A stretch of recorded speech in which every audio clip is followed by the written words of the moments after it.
আমি আসার সময় আমাকে যিনি নিয়ে আসলেন এখানে মহানগরের নেতা, নাম কি, মুনতাসির খান, আচ্ছা, উনি আমাকে জিজ্ঞেস করলেন যে আমরা ছাত্রদেরকে, এখনকার নতুন তরুণ প্রজন্মকে তালামিজের মেসেজটা কি হতে পারে। আমি এটা বলতে চাই তালামিজের নেতৃবৃন্দের উদ্দেশ্যে, আমি এটা বলতে চাই যারা নতুন এসছে তাদের উদ্দেশ্যে, আপনি আপনার জীবনটাকে আল্লাহর গোলামির জীবন বানান।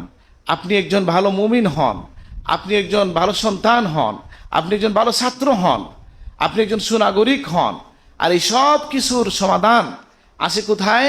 ইসলামে। আর আমরা ইসলামের তো অনেক ব্যাখ্যা এখন পাওয়া যায়, ভার্সন পাওয়া যায়।